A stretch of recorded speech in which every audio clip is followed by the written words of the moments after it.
My name is Mary Eleanor Power. I'm the Director of Marketing and Communications with Dalhousie University's College of Continuing Education. And I'd like to begin this morning by acknowledging that Dalhousie University is located in Mi'kmaq, the ancestral and unceded territory of the Mi'kmaq. We are all treaty people. And thank you for joining us for today's webinar, Experience Mindfulness at Work. We hope you'll enjoy the next 30 minutes. And if you have questions throughout, please add them to the chat. I'll be monitoring the chat and the Q&A section, so feel free to add any questions there and we will address them throughout, and we'll also just leave a few minutes at the end to address any final questions. And now I'd like to introduce you to our host and one of our instructors, Rita Wuebbeler. Rita helps leaders of global organizations and global virtual teams reach their highest performance potential. Rita conducts cultural awareness programs for international business leaders and coaches global executives in maximizing their leadership skills. In her work with multicultural and global virtual teams, she focuses on establishing a clear vision for the team, aligning this vision with strategic team objectives, and she also teaches mindfulness leadership to leaders who want to be more intentional and less reactive in their leadership approach. A native German with a master's degree in applied linguistics from Mainz University in Germany, Rita spent the first 2.5 decades of her life in Europe before moving to North America. Since then, she has lived and worked in Atlanta, Georgia, Halifax, and Toronto. Rita will be teaching the course that inspired today's webinar, Mindfulness at Work, which begins on November 10th. And just a fun fact about the course, it was listed recently on refinery29.com as one of the coolest virtual courses you can take at Canada's top schools. So Rita, without further ado, over to you. All right, thank you for that wonderful introduction, Mary Eleanor. Yes, I've had the privilege of actually teaching for Dalhousie for the past eight years, and so it's been a great partnership. It originated when I lived in Halifax. So just to give you some more visuals to what Mary Eleanor just read to you about my background, there's my current city, Atlanta, on the left, and then my second or third home, Halifax. There's also Germany in there somewhere at the top. And I've been always feeling very fortunate that I was able to spend 4 years in Canada, and I feel very much connected. I haven't been able to go back this year, but hopefully I can return next year. And as Mary Eleanor was saying, I've been working in cross-cultural communication. I'm an executive coach, and this mindfulness element I've added to my work coming out of from personal reasons, because I realized how it was helping me to become more focused in my life in general. And then I was asked by a client 4 years ago, hey, can you teach this at our company? I think we could use it. It was a pharma company. And so I started developing courses, and now, of course, we've shifted everything online, and it's become a big part of my work. When I'm not teaching mindfulness or leadership or coach, I am on my bicycle. I raise money for charitable causes by doing long distance bike riding. So that's my other almost mindful activity, but you have to pay attention when you ride your bicycle, as probably you know. So let me find out about you. Mary Eleanor, can we bring up our first poll question?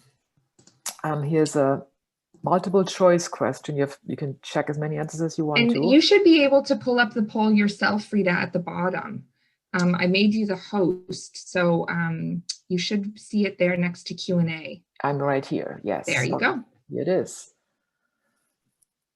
How do you feel about the practice of mindfulness? I'm curious to learn more about it.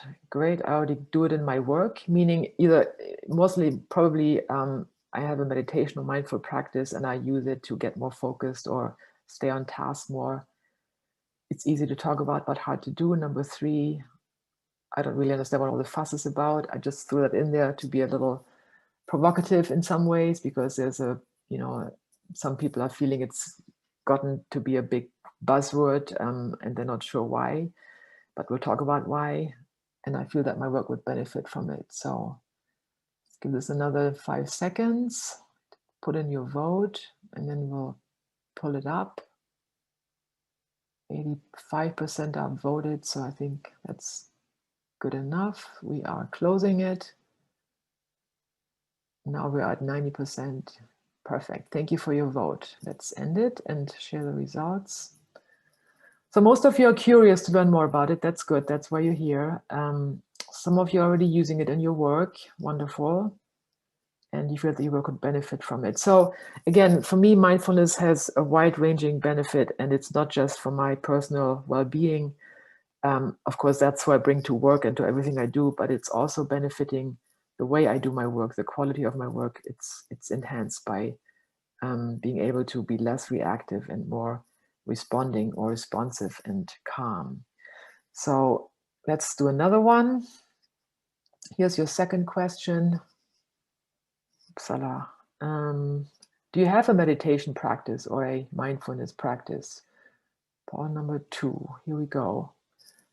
I don't have one. I've tried to meditate, but it doesn't stick.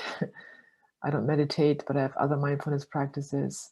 I meditate now and then, and I meditate regularly.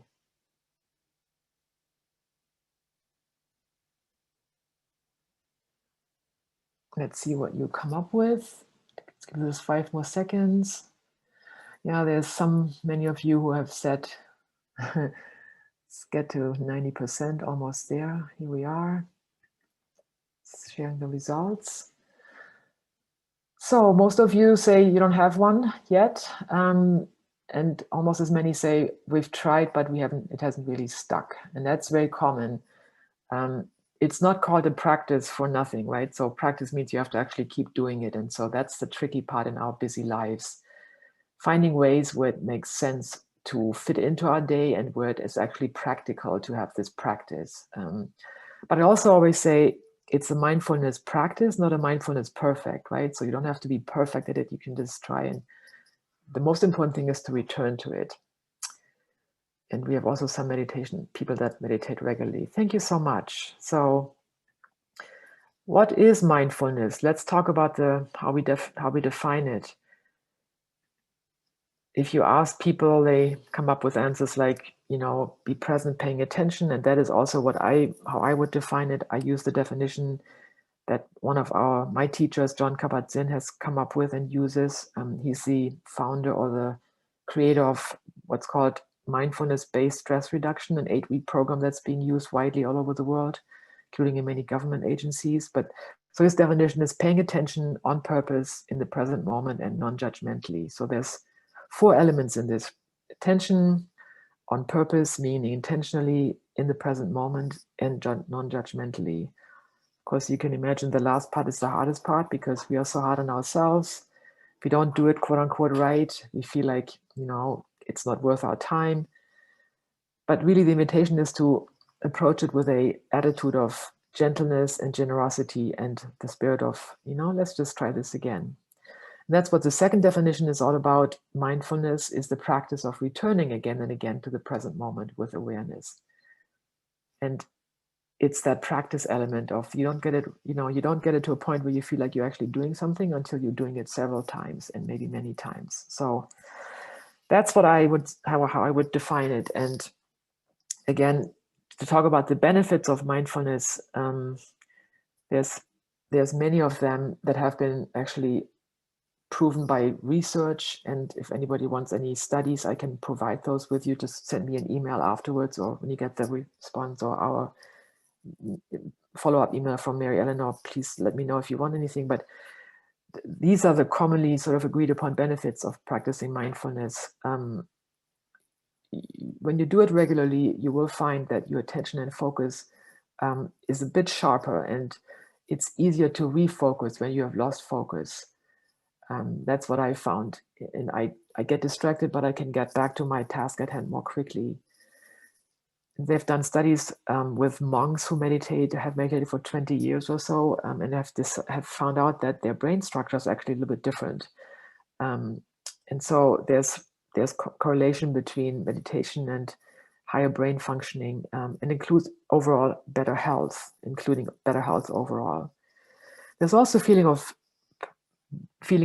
connectedness that people experience when they meditate, because few of us do it in a isolated environment, although we often start like that, but we might find a group to meditate with or online apps that connect us with others. And so just the knowledge that others are doing it as well gives us a greater sense of connectedness and less isolation, especially in this pandemic time right now. It might lead to a lowering of anxiety levels and our ability to spring back, which is what resilience really means, is increased. At the same time, the big disclaimer is, this would never replace any medical care if that's what you need, or therapeutic care or mental illness care. So that's not what this is claiming at all.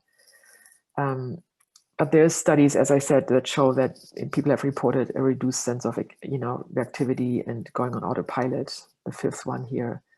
And then in general, sort of an experience of being calmer. Not assuming the worst right away, not feeling like, oh, what is this call going to mean for me, or this email.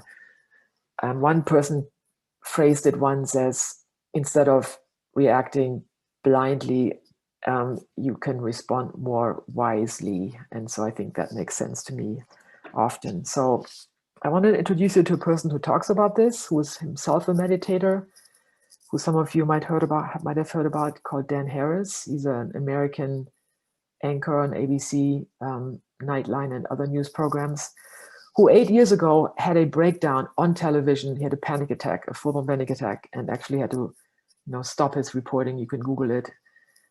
And so he was asked, had been a war reporter, had been very stressed out, had been taking, too many drinks and even some drugs. And so he needed to clean up his act, and he looked around and people kept suggesting, why don't you start meditating, Dan? And he said, I'm not a meditator. That's not for me, not for me. And so, but in the course of his investigation of what he could be doing, he actually connected with a teacher that spoke to him. And so he started meditating eventually. And now he's a big proponent. He has a website called 10% Happier.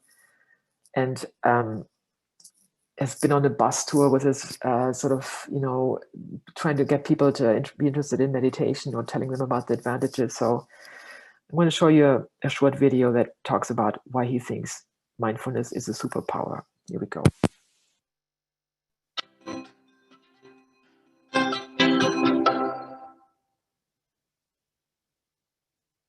You may have heard this word mindfulness. It's become something of a buzz phrase of late. I'm going to give you one simple, serviceable definition, which is this. Mindfulness is the ability to know what's happening in your head at any given moment without getting carried away by it. Imagine how useful this could be. Just as an example, driving down the road and somebody cuts you off in traffic. How do you normally react? I think most of us, we normally react by having a thought, which is, I'm pissed. And then what happens next? You immediately, habitually, reflexively inhabit that thought. You actually become pissed. There's no buffer between the stimulus and your reaction.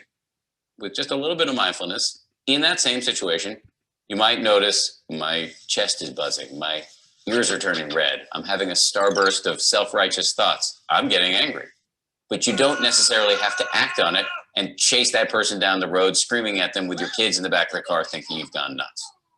Now, you might be thinking, don't I need to get angry sometimes? Aren't I justified? I would say yes, but probably not as much as you think. The proposition here is not that you should be rendered by mindfulness into some lifeless, non-judgmental blob. The proposition is that you should learn how to respond wisely to things that happen to you rather than just reacting blindly. And that, my friends, is a superpower. How do you get it? The way to get it is through meditation. I believe that meditation and mindfulness are the next big public health revolution. In the 1940s, if you told somebody you were going running, they would have said, who's chasing you? But then what happened next? The scientists swooped in, they showed that physical exercise is really good for you, and now all of us do it, and if we don't, we feel guilty about it. And that's where I think we're headed with mindfulness and meditation. It's going to join the pantheon of no-brainers like brushing your teeth, eating well, and taking the meds your doctor prescribed for you. Let me just close by saying, mindfulness is not going to solve all of your problems. It's not going to render your life a nonstop parade of unicorns and rainbows. Nonetheless, this is a superpower and one that is accessible by you immediately.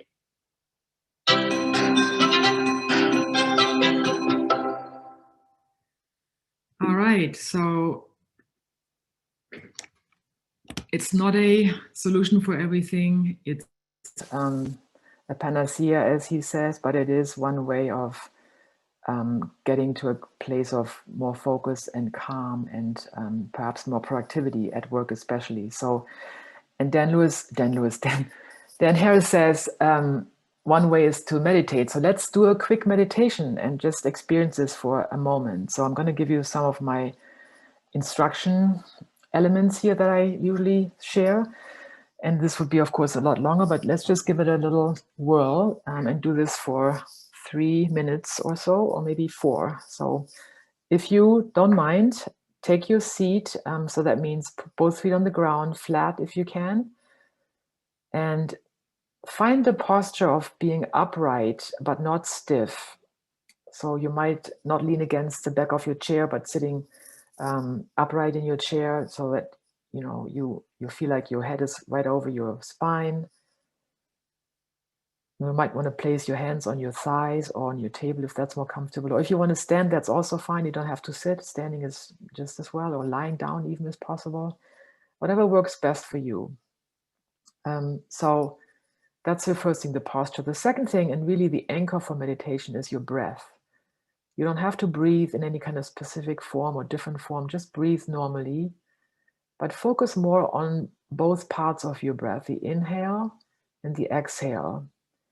And the way to do this might be just to practice doing it through your nose if you can,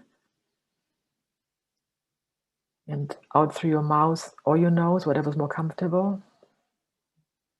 And really feel how the cold air goes through your nostrils, how your chest is expanding, maybe even your belly. So do that a few times.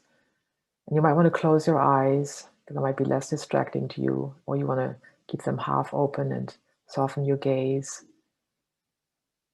So just kind of get into the hang of that for a few moments, breathing in and out. Some people use a mantra, they even say this to themselves: in, out. Others just focus on the thought of inhaling and exhaling. Talking of thoughts, the third element. So thoughts are going to come up. They're just part of how brain works. And the trick is to not get hung up on your thoughts, but to let them go. And what's helpful to me is if I think about my thoughts like clouds, they're just in the sky, moving by slowly, and I don't have to attach to them. So try that out for a moment. Focusing on your breath, going into your chest, in through your nose, out through your mouth or your nose. And when the thought comes in, you can either label it and say thought or thinking, and just gently letting it go. So it's this combination of two things, of attention, of present moment attention, and a certain amount of gentleness in letting things go and just returning to your breath. So let's do this for 2 minutes together. So I'm going to let a gong sound so that you know what to expect. But just for the next 2 minutes, give yourselves the gift of space and stillness and calm. You're going to hear 2 gongs, one at the beginning and one at the end.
So gently open your eyes, and if you want to stretch out your arms briefly, that's also a good exercise or good way to anchor this.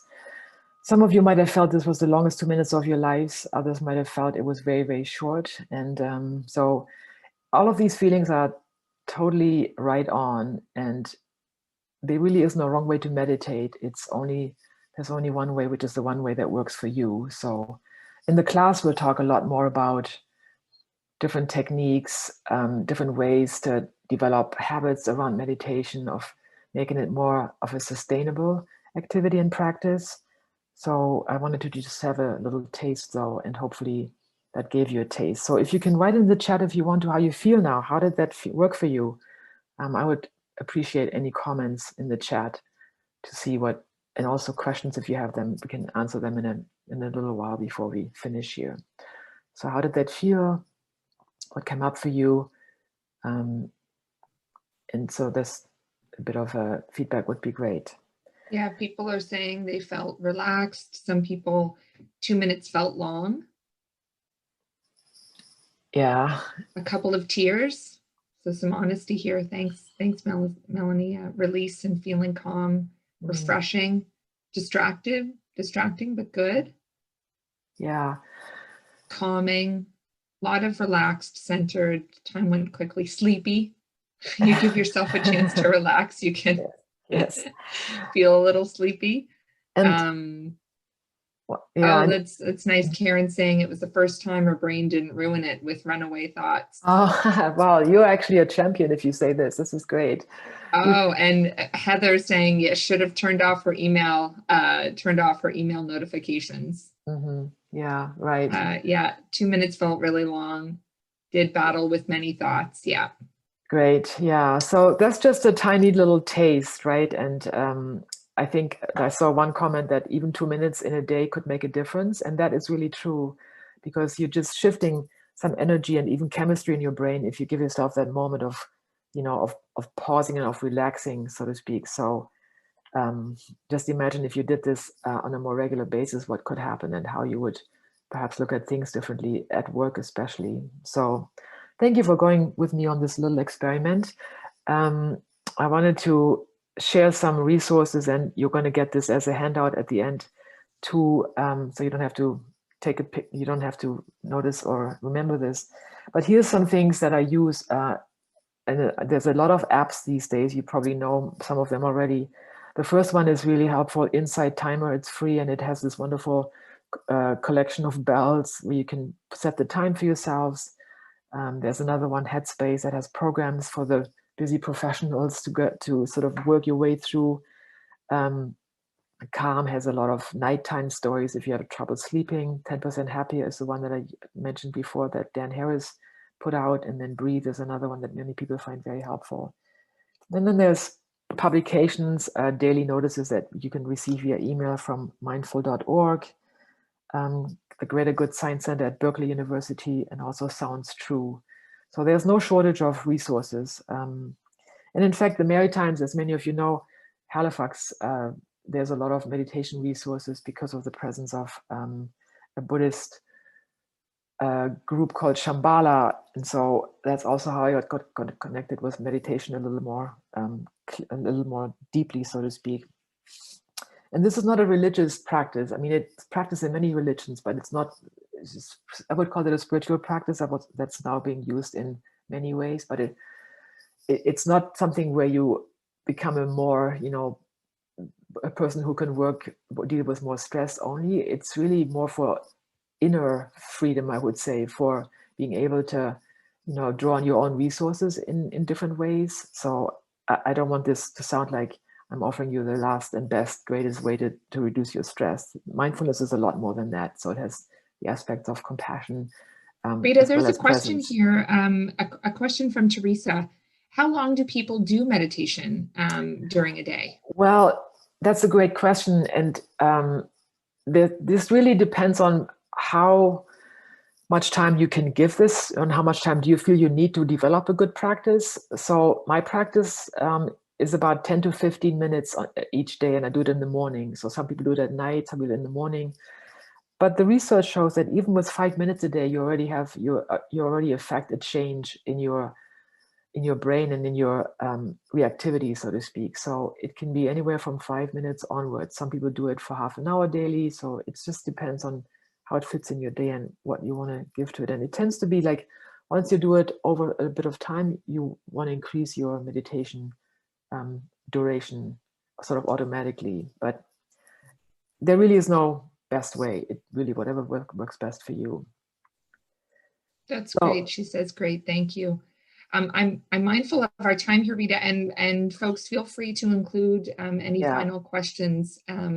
Yes, and go ahead, Rita. Yeah, and I just want to finish by saying mindfulness isn't hard to do. We just have to remember to do it. And Sharon Salzberg is one of the most famous mindfulness teachers, and she's the one that, is kind of humorous about it. You just have to remember to do it, and that's really is. And what this class does that we're kicking off on November the 10th is that we're creating a community of practitioners who want to maintain their practice and strengthen it. And so we're meeting for 4 Tuesdays starting on November 10th. It's 11 to 12:30 Atlantic Standard Time, 10 to 11:30 EST. And not only do we meditate together and talk about mindfulness practices and developing new habits, we'll also discuss talk topics and how they relate to mindfulness. For instance, mindful leadership, stress reduction, how to develop sustainable habits. We might even talk about mindfulness and how it's being used at work more. So each time there will be a focused topic that we are discussing along with practice. So there's just a question here from Marcy who says that her work has meditation Mondays, but it's more about imagery and connecting to the earth, and she can never do that. What's the difference between that type versus just clearing your mind and thoughts? Yeah, so I think what you're talking about, Asi, is guided meditations, which are also a type of meditation that can be very helpful, especially when you are very full of thoughts. And so then following somebody's instructions and giving you certain clues can keep you more focused on the meditation. If it's stillness, which I mix those things really 50-50 sometimes, you're just kind of regulating your own thoughts and letting them go as they come in.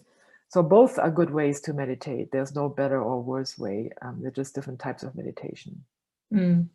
And Leslie's asking, yes, thanks, Sherry, for responding. Yes, Leslie, we'll send a recording of today's webinar over to everyone later today. And I'm mindful of our time. We've just hit 12 o'clock. All right. This was a fantastic webinar. Thank you, Rita. And I think, one thing that I think very intentionally in the naming of the course, it was about mindfulness at work, mindfulness, how you can bring it into your daily life, but how that can influence positively your personal life and your professional life, that there are definitely kind of work applications to a lot of what you're going to be teaching in the course. So I'm so glad that everyone could join us today, and we'll have Rita's contact information included in the email.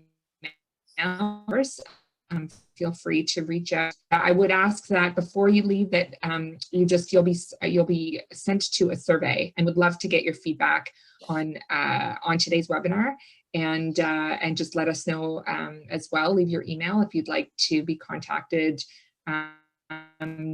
to receive information on future webinars. So thank you again. Thank you. All right. Thank you, everybody.